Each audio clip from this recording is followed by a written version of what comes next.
When my wife looked at me with cold eyes and said, "Love is over, I'm just pretending now," I felt a rage burning under my skin.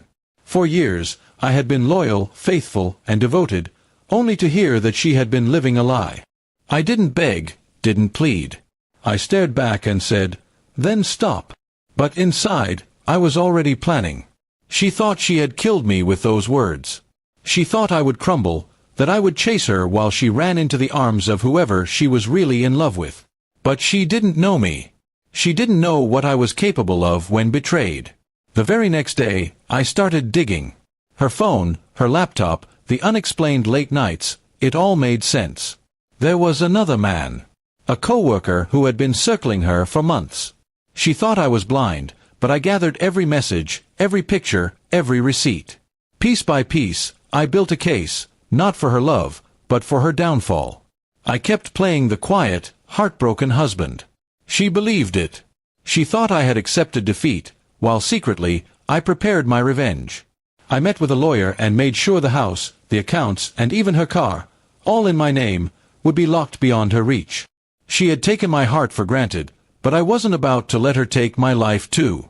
Weeks later, she finally packed her bags. She smiled like she was free, like she had won. I helped her load the last box into her car, my face calm. "Good luck," I said, but my voice was steel.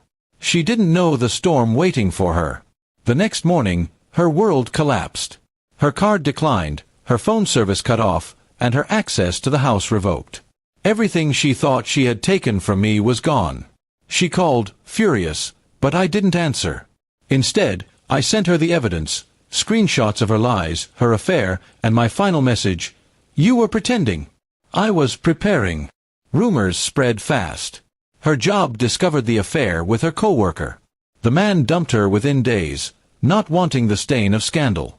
She lost her position, her reputation, and the fake life she tried to build. Meanwhile, I walked away with everything intact: money, stability, and most importantly, my pride.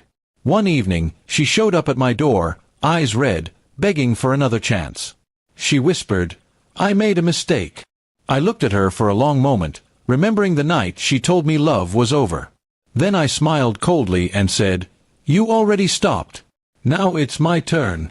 I closed the door in her face. After that night, I never looked back.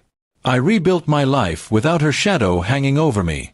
Freedom tasted better than the love she had faked. And every time I remembered her words, I felt no pain, only satisfaction. Her ending was her own choice, but the revenge was mine. She pretended to love me, and I pretended to be broken. In the end, I was the one who walked away whole, while she was left with nothing. And that was justice.